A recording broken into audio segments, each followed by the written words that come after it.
টুর্নামেন্টের ফাইনাল খেলায় এবং তাদের জন্য একটি গৌরবের বিষয়ে কথা নিশ্চিত বলতে হয়। কেননা পরপরবর্তী সে অবন্তরা একটি বিশাল ব্যাপার এবং কিন্তু এখনো তাদের ধারবান রাজ্যের প্রতিপক্ষ জমি কিন্তু চেষ্টা চালিয়ে যাবেন তাদের এই হাতকে টপকে ৮০ রান করার জন্য। প্রস্তুত এদিকে সার্ভিস সাউন্ড দেখা এবং হয়ে গেল সংগ্রহ ৬৭ প্রতিপক্ষ সংগ্রহ ৭৬ আর মাত্র ৪টি পায় তাহলেই সেই কাঙ্ক্ষিত পুরস্কার ১০০ মোটরসাইকেল সব আপনাদের দুর্দান্ত খেলা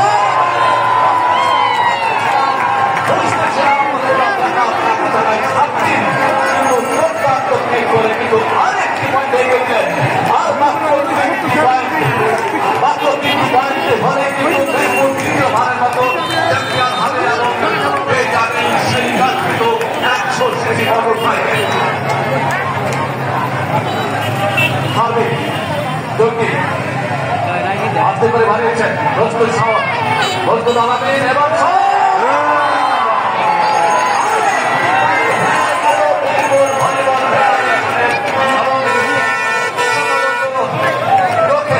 বলতে হয় এটাই খেলার সৌহার্দ্য এটাই খেলার ছাত্র এটাই খেলার মানবিকতা বলতে হয় তারা দুদলের খেলোয়াড়রা কিন্তু জাতীয় দলের দুদলের খেলোয়াড়রা কিন্তু বাংলাদেশ নৌবাহিনী বাংলাদেশ সেনাবাহিনী যে কারণে দুদলের খেলোয়াড়রা কিন্তু সকলে বন্ধুসুলভ আন্দোলন নিয়ে মাঠে নেমেছেন। যদিও প্রতিপক্ষের মধ্যে প্রতিযোগিতা থাকতে পারে কিন্তু তাদের মধ্যে কিন্তু প্রতিহিংসা নেই সেটি কিন্তু প্রমাণ করলেন আজকে জাতীয় দলের খেলোয়াড়রা আছেন এবং বাংলাদেশ নৌবাহিনীর খেলোয়াড়রা যারা এসেছেন তারা কিন্তু আমাদের বাংলাদেশের গর্ব এই কথা কিন্তু দায় বলতে হয়। যদিও দর্শক মণ্ডলীর খেলা শেষে কিন্তু সকলের ধন্যবাদ এবং খেলা শেষে কিন্তু এই দুদলের খেলোয়াড়দের জন্য আমরা গর্ব করবো এবং দুদলের খেলোয়াড়দেরকে আমরা ধন্যবাদ জানাবো। শুধু যারা বিজয়ী হবেন তাদেরকে আন্তরিকভাবে ধন্যবাদ জানাবো আজকের এই খেলায় দারুণ খেলা উপহার দেওয়ার জন্য।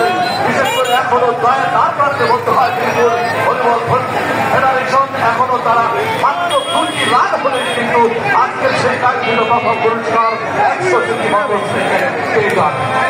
প্রতিপক্ষের জন্য রয়েছেন